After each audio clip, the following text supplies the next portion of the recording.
শুরু হলো সব খবর নিয়মিত আয়োজনে স্বাগত জানাচ্ছি আপনাদের সবাইকে। সাথে আছি আমি ইশরাত জাহান। দেশ বিদেশে নানা ষড়যন্ত্র করছে অতীতের মাফিয়া সরকার। অন্তর্বর্তী সরকারের ব্যর্থতা মানে দেশের ব্যর্থতা। দেশের জনগণ এই সরকারকে ব্যর্থ হতে দেবে না। নয়াপল্টনের সমাবেশে ভার্চুয়ালি যুক্ত হয়ে এমনটাই বললেন বিএনপির ভারপ্রাপ্ত চেয়ারপারসন তারেক রহমান।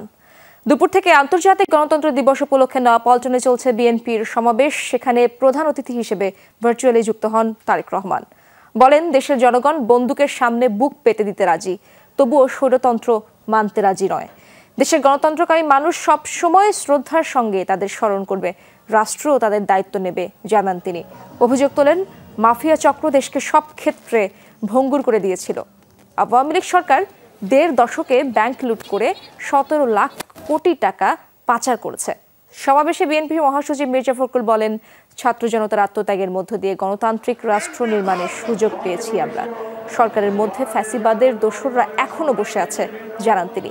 বলেন, সব চক্রান্ত রুখে দিতে হবে, বুকের রক্ত দিয়ে হলেও গণতান্ত্রিক রাষ্ট্র নির্মাণ করতে হবে বলে জানান মির্জা ফখরুল।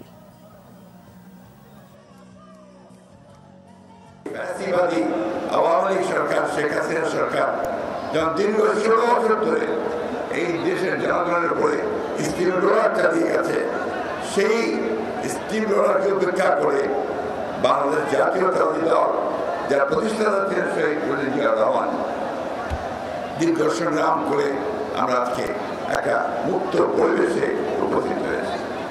সংস্কার কার্যক্রমের পথ ধরে নির্বাচনী রোড ম্যাপে উঠবে আমাদের প্রিয় বাংলাদেশ।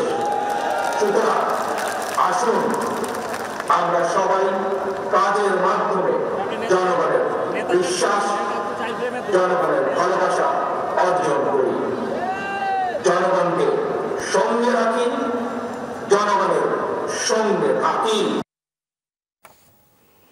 আন্তর্জাতিক গণতন্ত্র দিবস উপলক্ষে সারা দেশে মহানগর পর্যায়ে শোভাযাত্রা ও সমাবেশ করছে বিএনপি। এসব কর্মসূচিতে অংশ নেন কেন্দ্রীয় নেতারাও। শোভাযাত্রায় ব্যানার, ফেস্টুন নিয়ে দলে দলে যোগ দেন নেতাকর্মীরা। নির্বাচনের জন্য দ্রুত রোডম্যাপ ঘোষণার দাবি জানান বিএনপি নেতারা। বিভাগীয় সমাবেশ ও শোভাযাত্রায় অংশ নিতে রংপুর কালেক্টরেট ঈদগাহ মাঠে মিছিল নিয়ে জড়ো হতে থাকেন বিএনপি ও সহযোগী সংগঠনের নেতাকর্মীরা। আশেপাশের জেলা থেকেও যোগ দেন বহু কর্মী সমর্থক। গণতন্ত্র দিবসের এই সমাবেশে প্রধান অতিথি হিসেবে উপস্থিত ছিলেন বিএনপির স্থায়ী কমিটির সদস্য হাফিজউদ্দিন আহমেদ। এ সময় তিনি বলেন, আওয়ামী ফ্যাসিবাদী শক্তি এখনও দ্বিতীয় স্বাধীনতা হরণ করতে চাইছে। সমাবেশ শেষে শোভাযাত্রা বের করা হয়। শোভাযাত্রাটি বিভিন্ন সড়ক প্রদক্ষিণ করে। প্রিয় বিএনপি সৈনিকেরা, আমাদের যুদ্ধ এখনো শেষ হয় নাই। আমরা অর্ধেক পথ অতিক্রম করেছি। এই বিপ্লব সফল হবে যেদিন জনগণের একটি সুষ্ঠু নির্বাচনের মাধ্যমে জনগণ তাদের প্রতিনিধিদেরকে নির্বাচিত করতে পারবে। চট্টগ্রাম নগরীতে ওয়াসা মোড় থেকে শুরু হয় গণতন্ত্র দিবসের শোভাযাত্রা। কাজীরদেউরি, লাভলেন সহ বিভিন্ন সড়ক প্রদক্ষিণ করে এটি। শোভাযাত্রা শুরুর আগে অনুষ্ঠিত হয় সমাবেশ। এতে প্রধান অতিথি হিসেবে উপস্থিত ছিলেন বিএনপির স্থায়ী কমিটির সদস্য সালাউদ্দিন আহমেদ।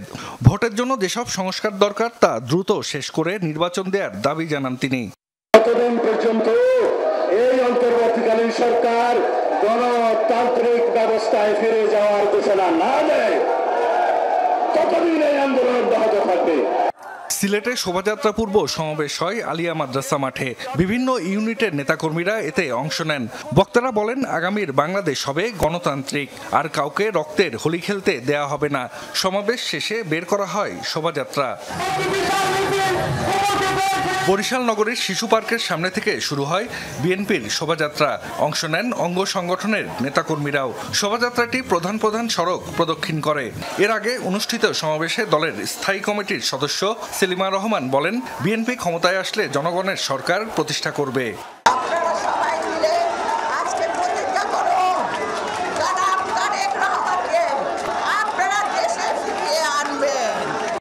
ময়মনসিংহে সার্কিট হাউস মাঠ থেকে শুরু হয় বিএনপির শোভাযাত্রা। স্লোগানে স্লোগানে মুখর হয়ে ওঠে পুরো এলাকা। প্রধান প্রধান সড়ক ঘুরে রেলওয়ে কৃষ্ণচূড়া চত্বরে গিয়ে শেষ হয় শোভাযাত্রাটি। কর্মসূচিতে জামালপুর, শেরপুর ও নেত্রকোনা বিএনপির নেতাকর্মীরাও অংশ নেন।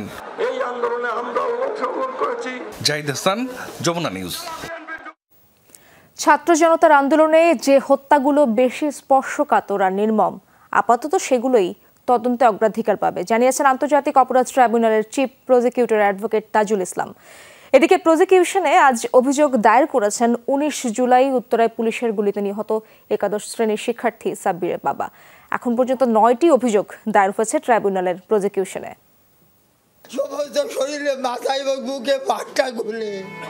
ছেলে হত্যার বিচার চাইতে এসে হাউমাউ করে কাঁদলেন এক বাবা। ছাত্র জনতার আন্দোলনের সময় গত 19 জুলাই রাজধানী উত্তরা 7 নম্বর সেক্টরে পুলিশের গুলিতে নিহত হন একাদশ শ্রেণীর ছাত্র সাব্বির সাকিব। খুলনা থেকে ঢাকায় বেড়াতে এসেছিল সাব্বির।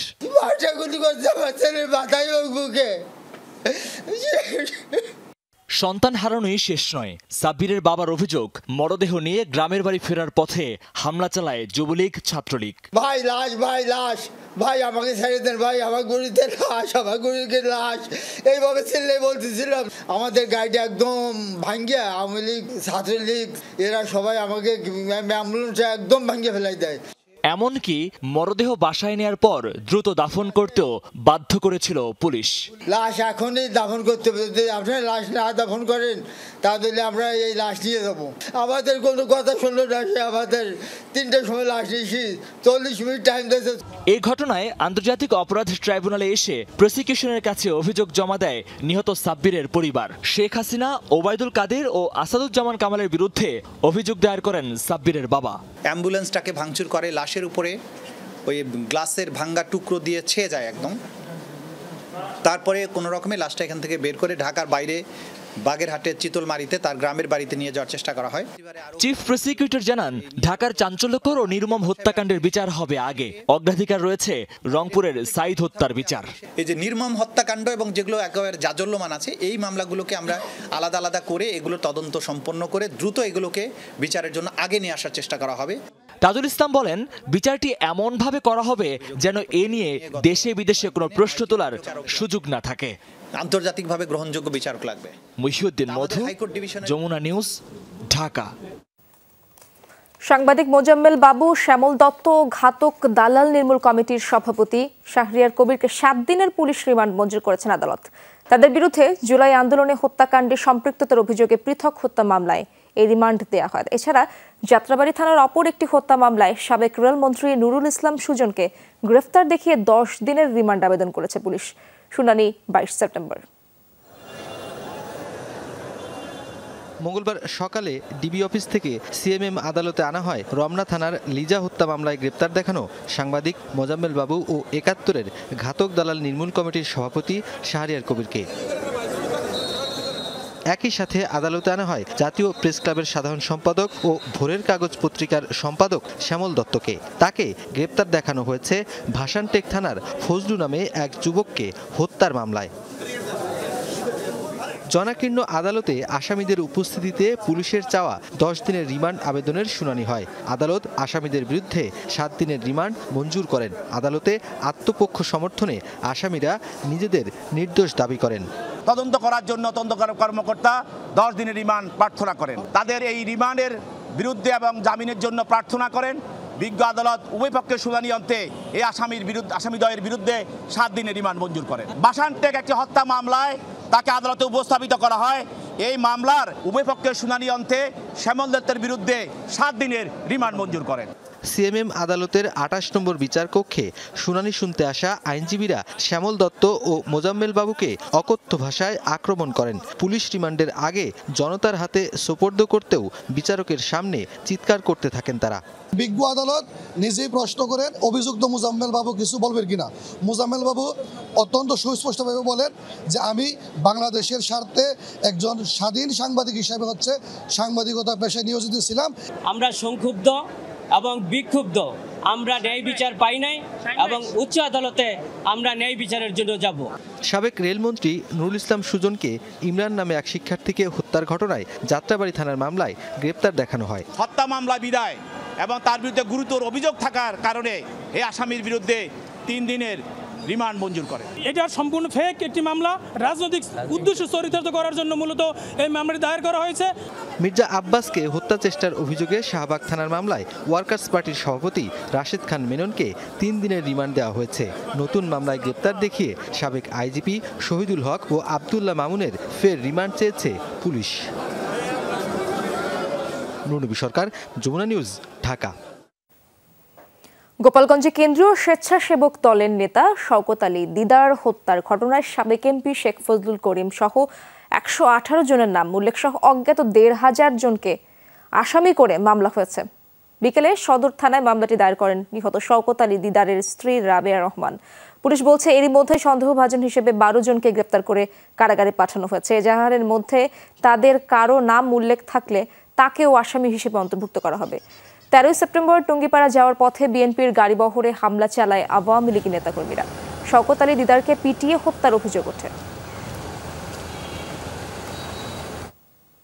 বৈষম্য বিরোধী ছাত্র আন্দোলন চলাকালে রাজধানীর উত্তরায় ছাত্র জনতার ওপর গুলিবর্ষণকারী দেলোয়ার হোসেন রুবেলকে গ্রেফতার করা হয়েছে।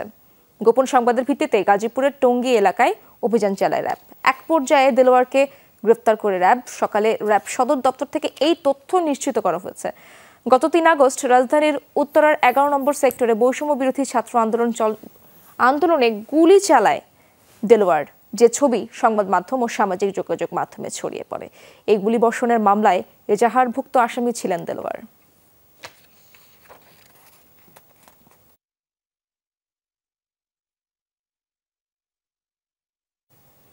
ভারতে অনুপ্রবেশ মামলায় সদ্য জামিন পাওয়া সাবেক বিচারপতি মানিককে সিলেট থেকে ঢাকায় আনা হয়েছে। সন্ধ্যা 6টা নাগাদ তাকে বহনকারী হেলিকপ্টার অবতরণ করে তেজগাঁও এয়ারপোর্টে। সকালেই ভারতে অনুপ্রবেশ মামলায় সাবেক এই বিচারপতির জামিন মঞ্জুর করেছেন সিলেটের আদালত। অতিরিক্ত চিফ জুডিশিয়াল ম্যাজিস্ট্রেট আদালতের বিচারক এই রায় দেন। অবশ্য ঢাকা ও নোয়াখালীর থানায় তার বিরুদ্ধে একাধিক মামলা থাকায় তিনি এখনই মুক্তি পাবেন না। 23 আগস্ট রাতে কানাইঘাট সীমান্ত থেকে আপিল বিভাগের সাবেক এই বিচারপতিকে আটক করে বিজিবি।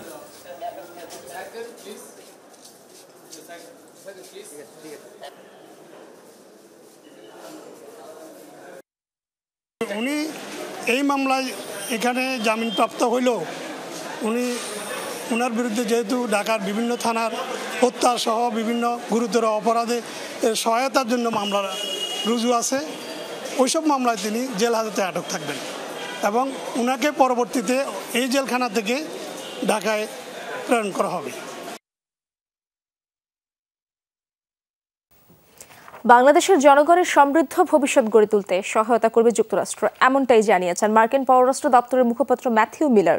পররাষ্ট্র মন্ত্রণালয়ের নিয়মিত ব্রিফিংয়ে দক্ষিণ ও মধ্য এশিয়া বিষয়ক সহকারী মার্কিন পররাষ্ট্রমন্ত্রী ডোনাল্ড লুর বাংলাদেশ সফর প্রসঙ্গে করা হয় প্রশ্ন, যার উত্তরে তিনি এই মন্তব্য করেন।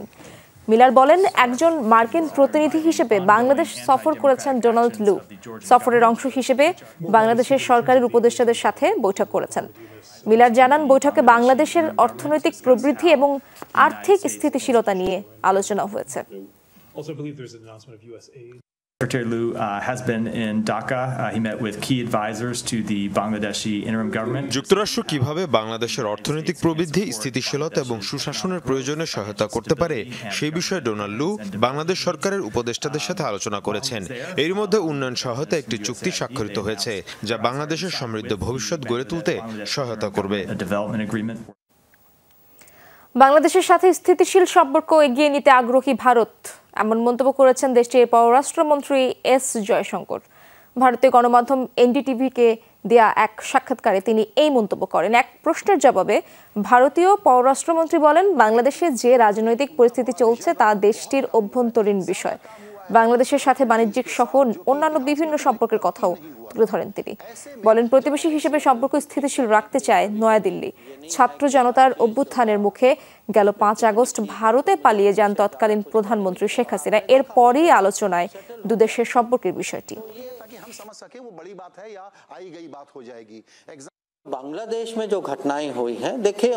বাংলাদেশের সাথে আমাদের ভালো বাণিজ্যিক সম্পর্ক রয়েছে। দুই দেশের জনগণের মধ্যে সম্পর্ক ভালো। আমাদের পক্ষ থেকে আমরা সেই সম্পর্ক স্থিতিশীল রাখতে চাই। বাংলাদেশকে 200 কোটি ডলারের বেশি নতুন অর্থ সহায়তার প্রতিশ্রুতি দিল বিশ্বব্যাংক। সকালে উন্নয়ন সংস্থাটির কান্ট্রি ডিরেক্টর আব্দুল্লাহ শেখ সাক্ষাৎ করেন প্রধান উপদেষ্টা ডক্টর মোহাম্মদ ইউনূসের সাথে। সে সময় দেন এই প্রতিশ্রুতি। অন্তর্বর্তীকালীন সরকার প্রধানের আহ্বানে সাড়া দিয়ে বাংলাদেশ থেকে পাচার হওয়া অর্থ ফেরত আনতে সহায়তার আশ্বাসও দেওয়া হয় বিশ্বব্যাংকের তরফ থেকে।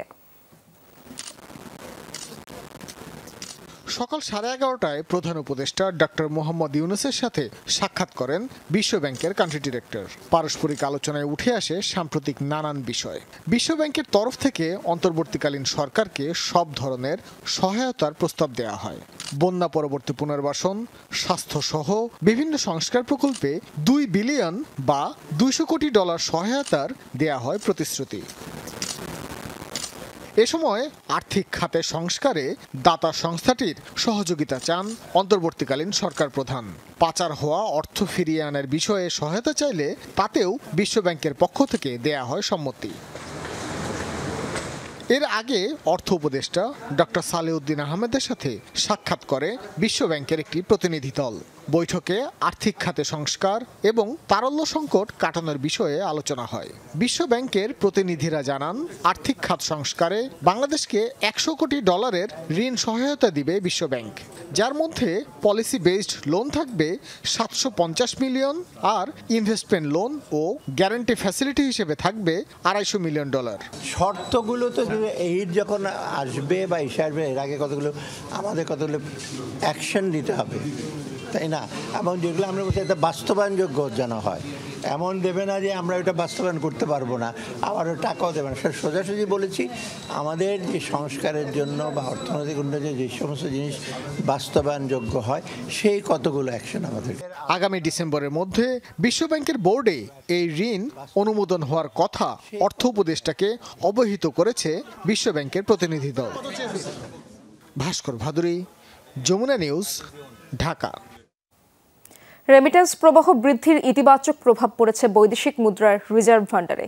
এই তথ্য জানিয়েছেন বাংলাদেশ ব্যাংকের মুখপাত্র হোসনে আরা শিখা। বলেন, রিজার্ভের পরিমাণ দাঁড়িয়েছে 24,300 মিলিয়ন ডলার, IMF এর মানদণ্ডে যা 20,000 মিলিয়ন ডলারের কাছাকাছি। মুখপাত্র জানান, জুলাই থেকে আগস্টের মধ্যে রেমিটেন্সের প্রবাহ বেড়েছে।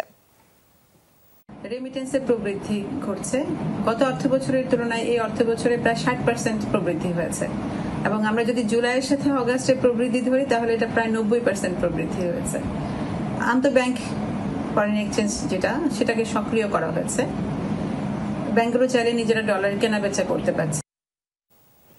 অর্থনীতির নানা তথ্য বা পরিসংখ্যান নিয়ে বিদায়ী সরকারের যে ধারণা বা প্রাক্কলন ছিল তার ভিত্তি বেশ দুর্বল।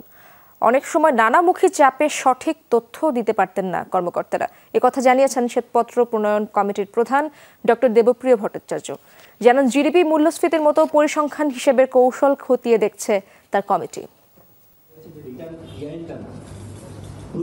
সরকারের জন্য তথ্য তৈরি ও পরিবেশন করে এমন 24টি দপ্তরের প্রতিনিধিদের তলব করে অন্তর্বর্তী সরকারের অর্থনৈতিক শ্বেতপত্র প্রণয়ন কমিটি। যোগ দেন রাজস্ব বোর্ড, পরিসংখ্যান ব্যুরো, BIDS, বিডা, BC, কৃষি মন্ত্রণালয় সহ বিভিন্ন সংস্থার কর্মকর্তারা। কমিটি জানিয়েছে, এতদিন ভয় আর চাপে সঠিক তথ্য দিতে পারেনি সংস্থাগুলো। যেই সমস্ত প্রাক্কলনগুলো করা হয়, সেই প্রাক্কলনগুলোর বস্তুগত ভিত্তি অত্যন্ত দুর্বল। অনেক সময় যারা প্রাক্কলন তৈরি করেছেন তারা অসহায় বোধ করেছেন, ওই প্রাক্কলন দিতে বাধ্য হয়েছেন। এই কথাটা অনেক বড়ভাবে এসেছে, ঠিক বললাম কিনা? এইটা একটা ওনাদের অসহায়ত্বটা ওনারা আজকে বলেছেন। ডক্টর দেবপ্রিয় জানান, উন্মুক্ত তথ্য উপাত্ত দেওয়ার আবেদনে ব্যাপক সাড়া পাওয়া গেছে। পাশাপাশি বিগত সরকারের করা বিভিন্ন চুক্তি খতিয়ে দেখবে কমিটি। পরিকল্পনার কাজ শেষ হয়ে গেছে, আমরা এখন লেখার দিকে আগাচ্ছি এবং এর পাশাপাশি বিভিন্ন ধরনের অংশীজনের সাথে আলোচনা করব। আপনারা জেনে খুশি হবেন যে আমাদের যেই আমরা উন্মুক্ত আহ্বান জানিয়েছিলাম জমা দেওয়ার জন্য নাগরিকদের বা সংশ্লিষ্ট ব্যক্তিদের, অত্যন্ত ভালো সাড়া পাওয়া গেছে। আমরা অর্থনৈতিক অনিয়ম যাচাই রাজধানীর বাইরে কয়েকটি জেলায় টাউন হল বৈঠক করার কথাও ভাবছে শ্বেতপত্র প্রণয়ন কমিটি। তৌহিদ হোসেন, যমুনা নিউজ, ঢাকা। বন্ধ কারখানা খুলে দেওয়া সহ নানা দাবিতে আজও বিক্ষোভ হয়েছে শিল্পাঞ্চলে। আশুলিয়ার শ্রমিকদের 2 গ্রুপের সংঘর্ষে নিহত হন একজন। গাজীপুরে কয়েকটি কারখানার শ্রমিকরা সড়কে বিক্ষোভ করায় চরম ভোগান্তি পোহাতে হয় যাত্রীদের। বন্ধ কারখানা খুলে দেওয়ার দাবিতে আশুলিয়ার ম্যাসকট গার্মেন্টসের প্রধান ফটকের সামনে সকালে বিক্ষোভ শুরু করে শ্রমিকরা।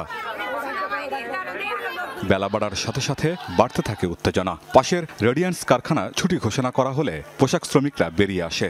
শুরু হয় দুই কারখানার শ্রমিকদের মধ্যে কথা কাটাকাটি আর ঝগড়া। এক পর্যায়ে তা সংঘর্ষের রূপ নেয়। ছোড়া হয় ইট পাটকেল। ইটের আঘাতে নিহত হন ম্যাসকট কারখানার কর্মী রোকেয়া বেগম। আহত হন বেশ কয়েকজন। নাক মুখ দিয়ে রক্ত বাইরে এলো, ওনাকে 4-5 জন ধরলো, মেডিকেলে নিয়ে গেল। কেন আমাদের শ্রমিক ম্যাসকটের শ্রমিক মরবে কেন? বাইরে থেকে পোলা পানে নে আমাদের শ্রমিকরা লাঠি দিয়ে মারিছে। রেডিয়েন্সের নতুন বিল্ডিং এর 7 তলা থেকে ইট মারছে। এরা কেন করলো? আমরা রেডিয়েন্সের মালিকের বিচার চাই, আমাদের মালিকের বিচার চাই, কঠোর বিচার চাই। তার পরিবারের সাথে কথা বলছি, তার যে ক্ষতি হয়ে গেছে সেটা আমরা কেউ দিতে পারবো না। তারপরও স্বরূপ আমরা 5 লক্ষ টাকা তাকে দিছি এবং পরবর্তীতে ফ্যাক্টরিটা যাতে আরো সুন্দরভাবে চলে, এই ধরনের আর যদি কোনো ঘটনা না ঘটে সেটার জন্য আমরা প্রায় 20-25 জন ওয়ার্কারের সাথে কথা বলেছি। আমরা আশা করি শনিবার থেকে ফ্যাক্টরিটা সুন্দরভাবে চলবে। বেতন ভাতার দাবিতে সকালে গাজীপুরে বিক্ষোভ করে কয়েকটি কারখানার শ্রমিক। চন্দ্রায় মাহমুদ জিন্স ও নায়াগ্রা টেক্সটাইল, চক্রবর্তী এলাকায় বেক্সিমকো গার্মেন্টস, সিঁড়ির চালায় এক্সিকিউটিভ ফ্যাশনস, টঙ্গীতে সিজন ড্রেস ও রাজেন্দ্রপুরে তাসমিয়া হার্বাল লিমিটেডের শ্রমিক কর্মচারীরা সড়ক অবরোধ করে। এতে দীর্ঘ যানজট দেখা দেয়। রাস্তায় যে যানজট, সকাল থেকে কাজে আসলাম, কাজে যাচ্ছে পারছি না। অর্ধেক রাস্তা থেকে এখন যানজটের জন্য আমরা পায়ে হেঁটেই বাসায় চলে যাচ্ছি। গাড়ি ঘোড়া তো যাচ্ছে না, প্রচুর পরিমাণ জাম রাস্তায়। শিল্পাঞ্চলে 19টি কারখানা ছুটি ও বন্ধের আওতায় রয়েছে বলে জানিয়েছে শিল্প পুলিশ। আমিন বাবু, যমুনা নিউজ। মিল্ক ভিটায় চাকরি স্থায়ী করার দাবিতে আন্দোলন করছেন চুক্তিভিত্তিক নিয়োগ পাওয়া শ্রমিকরা। দুপুরে রাজধানীর তেজগাঁও শিল্প এলাকায় মিল্ক ভিটার প্রধান কার্যালয়ে কয়েকশো শ্রমিক মানববন্ধন করেন। তাদের দাবি, বহু বছর ধরে তারা বৈষম্যের শিকার। স্থায়ী কর্মচারীদের মতো শ্রম ও মেধা দিয়ে কাজ করেও তারা বঞ্চিত। অভিযোগ করেন, বিগত সরকার চাকরি স্থায়ী না করে উল্টো তাদের অনেককে অবসর নিতে বাধ্য করেছে। অন্তর্বর্তীকালীন সরকারের কাছে মানবিক দৃষ্টিকোণ থেকে তাদের চাকরি স্থায়ী করার আবেদন করেন আন্দোলনকারীরা। বিগত দিনে স্বৈরাচার সরকার এবং তার দোসররা এই মিল্ক ভিটায় অনেক অপকর্ম, দুর্নীতি, স্বজনপ্রীতির মাধ্যমে আমাদের ন্যায্য অধিকার থেকে বঞ্চিত করেছে। আমাদের প্রায় 900 চিঠিপ্রাপ্ত শ্রমিকদের স্থায়ীকরণ, আত্মীয়করণ করে এই বৈষম্য হাত থেকে আমাদের রক্ষা করবেন। আজকের মধ্যে আমাদের চাকরি ব্যবস্থা করতে হবে, না হয় আমরা মিল্ক ভিটা থেকে আমরা যাব না। রাজনৈতিক দল গঠনের কোনো অভিলাষ নেই বৈষম্য বিরোধী ছাত্র আন্দোলনের, এমনটাই বলেছেন শ্রম ও কর্মসংস্থান মন্ত্রণালয়ের উপদেষ্টা আসিফ মাহমুদ সজীব ভুইয়া। সকালে রাজশাহীতে তিনি বলেন, রাষ্ট্রীয় দায়িত্ব শেষে সবাই যে যার পেশায় ফিরে যাবেন। তিনি আরও বলেন, নির্বাচন ও ক্ষমতার পালাবদলের জন্য জনগণ অভ্যুত্থানে অংশ নেয়নি, তারা ফ্যাসিবাদের বিলুপ্তি চেয়ে রাস্তায় নেমেছিল। সেই লক্ষ্যেই কাজ করছে অন্তর্বর্তীকালীন সরকার। জনগণের ম্যান্ডেটেই চলছে সংস্কার। বিভিন্ন রাজনৈতিক দলগুলোর সাথে যেন ভুল বোঝাবুঝির সৃষ্টি না হয় সেজন্য বৈঠক হচ্ছে। রাষ্ট্র সংস্কার শেষে নির্বাচন দিয়ে ক্ষমতা হস্তান্তর করা হবে। এখনই রাজনৈতিক দল খোলার কোনো অভিপ্রায় আমাদের নেই এবং এই অন্তর্বর্তীকালীন সরকারে যারা আছেন কারোই ক্ষমতার অভিলাষ নেই। আপনারা জানেন সবারই যার যার পেশাগত জীবন আছে এবং সবাই সেখানে ফিরে যেতে চায়, কিন্তু দেশের মানুষ একটি অভ্যুত্থানের মধ্য দিয়ে যে দায়িত্বটাই অন্তর্বর্তীকালীন সরকারকে দিয়েছে সেটি যথাযথভাবে পালন করে মানুষের সেই আশা আকাঙ্ক্ষার প্রতিফলন ঘটিয়ে একটি নির্বাচনের মাধ্যমে একটি গণতান্ত্রিক সরকারের হাতে ক্ষমতা হস্তান্তর করাই আমাদের লক্ষ্য। শেখ হাসিনা সরকার সব প্রতিষ্ঠানকে দলীয়করণ করেছে, তাই স্বৈরাচারী সরকার পতনের পর তার অনুগতরা নতুন সরকারকে অসহযোগিতা করছে, এমনটা জানিয়েছেন বৈষম্য বিরোধী ছাত্র আন্দোলনের সমন্বয়ক উমামা ফাতেমা। ইউথ ফর পলিসির আয়োজনে ছিল এক মতবিনিময় সভা। সেখানে তার মতো অন্য বক্তারা বলেন, আর কেউ যেন দলীয়করণের মাধ্যমে বাংলাদেশকে গ্রাস করতে না পারে, সে লক্ষ্যেও কাজ করতে হবে তরুণদের। জননীতিতে তরুণদের স্থায়ী অংশগ্রহণ সহ 11 দফা দাবিতে বৈষম্যহীন বাংলাদেশ ও তারুণ্যের ইশতেহার নিয়ে মতবিনিময় সভা। সকালে রাজধানীর এক হোটেলে ইউথ ফর পলিসির এই আয়োজনে অংশ নেয় দেশের 15টি জেলার তরুণরা। অদৃশ্যভাবে অন্য কেউ সেই জায়গাটা দখল করছে। পরিবর্তিত বাংলাদেশে তরুণরা শিক্ষা ও চিকিৎসা খাত ছাড়াও পার্বত্য অঞ্চলের পিছিয়ে পড়া জনগোষ্ঠীর জীবনমান উন্নয়ন ও প্রশাসনিক বিকেন্দ্রীকরণ সহ বেশ কিছু নির্দেশনা তুলে ধরেন মতামতে। রাষ্ট্রের কাঠামো, গঠন প্রণালী, সেটা আমাদের শুধু করোনা নয়, আমাদের যে অধিকার সেটা জিম্মি করে রাখা হয়েছে। আমরা যদি নলেজই না থাকে একটা বিশেষ কমিউনিটির সম্পর্কে, তখন তো আমরা তাদেরকে নিয়ে ভাবতেই পারবো না। বাংলাদেশে আমরা হরিজন একটা সুন্দরভাবে একটা বাসস্থানের সুযোগ পাই। সরকারি যে হাসপাতাল, কমিউনিটি ক্লিনিকে আমি যদি মাসের 1 তারিখে যাই, আমাকে বলা হবে ওষুধ নেই। কোনো সংস্কৃতির জন্য কোনো সংস্কৃতিকে আবার মানে বাধাগ্রস্ত না করে, যে কাওয়ালি হলে যেন শ্যামা সঙ্গীত বন্ধ না হয়ে যায়। একই সাথে নারীসহ সংখ্যালঘু জনগোষ্ঠীর নিরাপত্তা, দেশের প্রত্যন্ত অঞ্চলে ইন্টারনেট সরবরাহ স্বাভাবিক রাখার মতো বিষয়গুলো গুরুত্ব পায় আলোচনায়।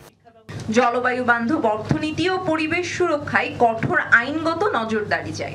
বাংলাদেশ ব্যাংক নতুন নোট ছাপিয়ে তাদেরকে লোন দিয়েছে, যেখানে আমরা তরুণ উদ্যোক্তারা যারা আছি তাদেরকে লোন দেওয়া হয় না। প্লাস্টিক উৎপাদন ও ব্যবহারের কঠোর নিয়ন্ত্রণ আরোপ করতে হবে। মত প্রকাশের স্বাধীনতা বা প্রতিবাদের যে অধিকার, এই অধিকারকে কেন অন্যরা দমন করবে বা কেনই ভয়ভীতি দেখাবে? এ সময় বক্তারা তরুণ নেতৃত্বের অংশগ্রহণকে আরও শক্তিশালী করার আহ্বান জানান। অনলাইনে তরুণদের নিরাপদে রাখা, মত প্রকাশের স্বাধীনতা ও দুর্নীতিমুক্ত শাসন ব্যবস্থারও দাবি তোলেন তারা। আরেকজনকে বঞ্চিত করে নিজের জায়গা দখল করে নেওয়ার যে একটা চর্চা রয়ে গেছে, সেখানে কিন্তু এখনো আমরা পুরোপুরি হয়তো অভ্যাস পরিবর্তন আমাদের হয়নি। ডেমোক্রেসির জন্য আসলে ইন্টারনেট বা স্মার্টফোনের এই জিনিসটা করতে হবে, এবং এটা নর্মালি সাধারণ যখন একটা পলিটিক্যাল গভর্নমেন্ট চলে আসবে এটা করবে না, কারণ জানে যে ওটা করলে ওদের সমস্যা। সরকারকে গিয়ে সহযোগিতা করার মানসিকতা আমাদের মধ্যে থাকতে হবে, এবং আমাদের নিজেদের মানসিকতার অনেক পরিবর্তন দরকার। এ সময় বৈষম্য বিরোধী আন্দোলনের সমন্বয়ক ও লিয়াজু কমিটির প্রতিনিধিরা জানান, শেখ হাসিনার সরকার সকল প্রতিষ্ঠানকে দলীয়করণ করায় তাদের অনুগতরা এই সরকারকে অসহযোগিতা করছে। সরকার আছে, কিন্তু সরকার ওই অর্থে ক্ষমতায়িত না যতটা না বৈষম্য বিরোধী ছাত্র আন্দোলন ক্ষমতায়িত, এবং বৈষম্য বিরোধী ছাত্র আন্দোলনের নামে এখানে দখলদারিত্ব করাটা আরো বেশি লেজিটিমেসি নিয়ে দখলদারিত্ব করা যায়। আমাদের তরুণ যারা আছেন, আমরা জানি গত 15 বছরের শিক্ষা ব্যবস্থা থেকে শুরু করে অন্যান্য কারণে আমাদের চিন্তা কাঠামোকে এমনভাবে ভোতা করে দেওয়া হয়েছে যে আমরা এখন ক্রিটিক্যালি কোনো জিনিসের সাথে এঙ্গেজ হতে পারি না।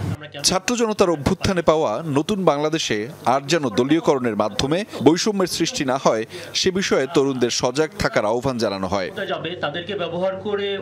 আহমেদ রেজা, যমুনা নিউজ, ঢাকা। হাইকোর্টের আদেশ এবং কমিশনের অনুমোদনে রাজনৈতিক দল হিসেবে নিবন্ধন পেয়েছে গণসংহতি আন্দোলন। দলটির নির্বাচনী প্রতীক মাথাল। দুপুরে নির্বাচন কমিশনের সচিব শফিউল আজিম নিবন্ধনের কপি এবং প্রতীক হস্তান্তর করেন গণসংহতি আন্দোলনের প্রধান সমন্বয়ক জোনায়েদ সাকির কাছে। এ সময় তিনি বলেন হাইকোর্টের রায় থাকা সত্ত্বেও এতদিন নিবন্ধন না দেওয়ার পেছনে আওয়ামী কর্তৃত্ববাদী সরকারের অসৎ উদ্দেশ্য ছিল। হয়রানি ও নির্যাতনের শিকার হতে হয়েছে তার রাজনৈতিক দলকে। এ সময় নিবন্ধন আইন বাতিলের দাবি জানান সাকি। ইসি সচিব বলেন, অন্তর্বর্তীকালীন সরকারের সংস্কারের মধ্যেই নিবন্ধন আইনও সংস্কার হবে। পুরো নিবন্ধন বিধিমালায় পরিবর্তন করা দরকার, কারণ এই যে রাজনৈতিক দল নিবন্ধনের যে আইন এবং বিধি তৈরি করা হয়েছে সেটা বাংলাদেশের যে জনগণের গণতান্ত্রিক অধিকার, সেই অধিকারকে ক্ষুণ্ণ করে। অলরেডি একটা কমিশনের মাননীয় প্রধান উপদেষ্টা ঘোষণা দিয়েছেন, সেটা নিয়ে ওনারা কাজ করবেন। এগুলো বিষয় নিয়ে আরও গবেষণা করা উচিত যাতে আরও ইনক্লুসিভ হয়। শিক্ষা সংস্কার কমিশন গঠন সহ 7 দফা দাবি জানিয়েছে উপজেলা মাধ্যমিক শিক্ষা অফিসার এবং মাউশির আওতাধীন নন ক্যাডার কর্মকর্তা কর্মচারীরা। মাধ্যমিক শিক্ষা অফিসার কল্যাণ সমিতির আয়োজনে রাজধানীতে শিক্ষা অধিদপ্তরের সামনে অবস্থান কর্মসূচি ও বিক্ষোভ করেছেন তারা। এ সময় নেতৃবৃন্দ বলেন, গত 31 বছর ধরে তারা নানাভাবে বৈষম্যের শিকার।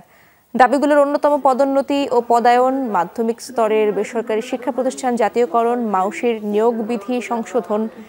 নেতৃবৃন্দ বলেন, বছরের পর বছর তাদের সাথে বিমাতা সুলভ আচরণ করা হয়েছে, তাই অন্তর্বর্তী সরকার দ্রুত তাদের দাবিগুলো পূরণ করতে আন্তরিক হবে, এমনটাই জানান প্রত্যাশা। আমাদের প্রাণের দাবি, আমাদেরকে যেই পদোন্নতি বঞ্চিত করা হয়েছে, জেলা শিক্ষা অফিসার, ডিডি সব ক্ষেত্রে উপজেলা মাধ্যমিক শিক্ষা অফিসারদের পদোন্নতি এবং পদায়নের ব্যবস্থা করবেন। পদত্যাগী অধ্যক্ষের অনিয়মের তদন্ত এবং বিচার দাবিতে মানববন্ধন করেছেন রাজধানীর গোরান এলাকার আলী আহমেদ স্কুল অ্যান্ড কলেজের শিক্ষার্থী, অভিভাবক ও শিক্ষকরা। সকালে স্কুল প্রাঙ্গণে এই মানববন্ধন ছিল। তাদের দাবি, নাসিমা পারভীন অধ্যক্ষ থাকাকালে নানা অনিয়ম ও দুর্নীতি করেছেন। ক্ষমতার অপব্যবহার করে শিক্ষার্থীদের নানাভাবে হয়রানি করেছেন। দুর্নীতির মাধ্যমে প্রতিষ্ঠানে বিভিন্ন নিয়োগের অভিযোগও রয়েছে। এসবের প্রতিবাদ করায় বহিরাগতদের দিয়ে শিক্ষার্থী শিক্ষকদের নাজেহাল করার অভিযোগও করা হয়। সে নিজে নিজে তার বেতন বৃদ্ধি করে, সে বেতন বৃদ্ধি করে ভাতা নিয়ে এগুলো ইনক্রিমেন্ট নিয়ে নিজে নিজে সবকিছু করে এবং তার বিরুদ্ধে দুর্নীতির অঢেল প্রমাণ। বাইরের লোক তারা আমাদের ক্লাসরুমে গেছে, ক্লাসরুমে গিয়ে আমাদেরকে টানা হেঁচড়া করছে, আমাদেরকে নিচে আসতে বলতেছে। আমরা কেন নিচে আসতেছি না, আমরা কেন নাসিমা পারভিনের পক্ষে কথা বলতেছি না, এই কারণে আমাদের গায়ে হাত তুলছে। আমাদের স্কুলের কিছু স্টুডেন্ট এখন বর্তমানে হাসপাতালে ভর্তি আছে। আমরা শিক্ষকরা চাই ওনার মতো দুর্নীতিবাজ এবং স্বৈরাচারী কোনো শিক্ষক এই প্রতিষ্ঠানে না থাকুক। সাম্প্রতিক বন্যায় 14,269 কোটি টাকার ক্ষয়ক্ষতি হয়েছে, এই তথ্য জানিয়েছেন দুর্যোগ ব্যবস্থাপনা ও ত্রাণ উপদেষ্টা ফারুকী আজম। বলেন, পুনর্বাসনের জন্য কত টাকা ব্যয় হবে তা এখনো নিরূপণ হয়নি, তবে এরই মধ্যে পুনর্বাসন শুরু হয়েছে। দুপুরে সচিবালয়ে দুর্যোগ ব্যবস্থাপনা এবং ত্রাণ মন্ত্রণালয়ের বন্যা দুর্গতদের জন্য প্রাথমিক ও গণশিক্ষা মন্ত্রণালয়ের কর্মকর্তা কর্মচারীদের একদিনের বেতনের 20,50,00,000 টাকা জমা দেন প্রাথমিক শিক্ষা উপদেষ্টা। এ সময় ত্রাণ উপদেষ্টা বলেন, মঙ্গলবার পর্যন্ত ত্রাণ মন্ত্রণালয়ের তহবিলে 79,52,07,522 টাকা জমা পড়েছে। বলেন, বন্যা উপদ্রুত এলাকায় ঋণের কিস্তির টাকা 31 অক্টোবর পর্যন্ত দিতে হবে না। এর আগে প্রাথমিক ও গণশিক্ষা উপদেষ্টা ডক্টর বিধান রঞ্জন রায় পোদ্দার বলেন, বন্যা আক্রান্ত এলাকায় স্কুলগুলো চালু হয়েছে, ক্ষতিগ্রস্ত শিক্ষার্থীরা নতুন বই 1 সপ্তাহের মধ্যে পাবে।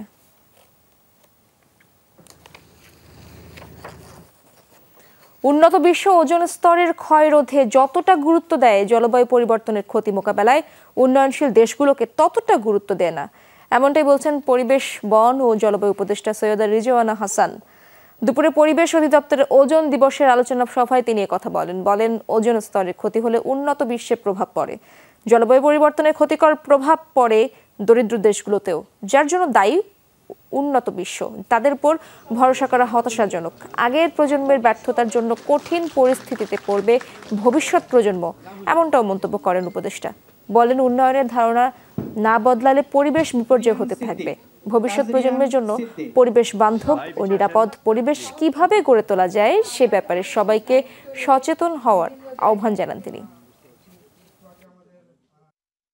ওজোন লেয়ার ক্ষয়ে অন্তত আমরা যে সাফল্যটা দেখিয়েছি, যে কর্মতৎপরতা দেখিয়েছি, একই কর্মতৎপরতা যদি আমরা জলবায়ু পরিবর্তনের মোকাবেলায় দেখাই, নিজেদের সক্ষমতা গড়ে তুলি, দেশীয় সমাধান খুঁজি, তাহলে নিশ্চয়ই কয়েক বছরের মধ্যে আপনাদেরকে আমরা সুজলা সুফলা শস্য শ্যামলা বাংলাদেশের চিত্রই আঁকতে দেব। 19 থেকে 21 সেপ্টেম্বর পর্যন্ত 3 দিন ঢাকায় অনুষ্ঠিত হতে যাচ্ছে 11তম এশিয়ান ট্যুরিজম ফেয়ার। এই উপলক্ষে সকালে রাজধানীর একটি অভিজাত হোটেলে সংবাদ সম্মেলনের আয়োজন করা হয়। এতে এশিয়ান ট্যুরিজম ফেয়ারের চেয়ারম্যান বলেন, ইন্টারন্যাশনাল কনভেনশন সিটি বসুন্ধরায় এই মেলা অনুষ্ঠিত হবে। প্রতিদিন 10টা থেকে সন্ধ্যা 8টা পর্যন্ত চলবে এই মেলা। বাংলাদেশের পাশাপাশি মালদ্বীপ, চীন, ফিলিপাইন, শ্রীলঙ্কার প্রায় 100 পর্যটন সংস্থা অংশ নেওয়ার কথা। আসন্ন পর্যটন মৌসুমে দেশ ও বিদেশে বেড়ানোর বিভিন্ন আকর্ষণীয় অফার ও হোটেল রিসোর্ট বুকিং সহ বিভিন্ন ছাড়ের ব্যবস্থা রয়েছে। ট্যুরিজম ফেয়ারে প্রবেশ মূল্য নির্ধারণ করা হয়েছে 30 টাকা, যার মূল উদ্দেশ্য বাংলাদেশের পর্যটনকে আন্তর্জাতিক অঙ্গনে আরও জনপ্রিয় করা। লালমনিরহাটে ধরলা নদীতে আয়োজন করা হয়েছে গ্রাম বাংলার ঐতিহ্যবাহী নৌকাবাইজ প্রতিযোগিতা। এই প্রতিযোগিতা উপভোগ করতে ভিড় জমান বিভিন্ন বয়সী হাজারো মানুষ। দর্শক, চলুন দেখে আসি সেই আয়োজনের কিছু অংশ। আশার আলো নৌকা মালিক এবং সোনার তরুণ নৌকা মালিকের দৃষ্টি আকর্ষণ করছে।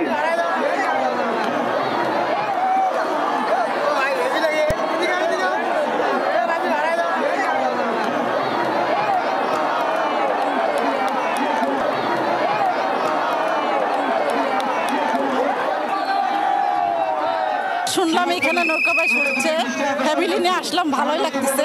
বেগারাম মোগলহাট ইউনিয়ন থেকে তো আমরা আসছি, অনেকদিন থেকে খেলা দেখি না, এই জন্য খেলা দেখতে আসছি। আসলে গ্রামের মানুষের আনন্দ বিনোদনগুলো যে আসলে কত নির্মল, এটি কাছ থেকে না দেখলে বোঝা যায় না। আমি সত্যি এখানে এসে আজকে ভীষণ আনন্দিত।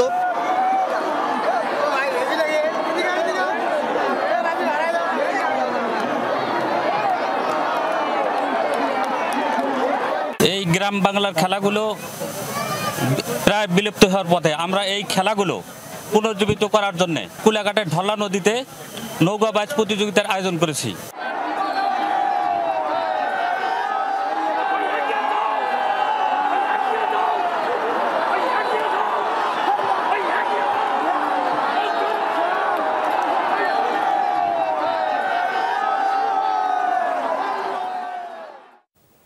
দর্শক, এই ছিল আজকের সব খবরের আয়োজনে। এতক্ষণ সাথে থাকার জন্য ধন্যবাদ সবাইকে।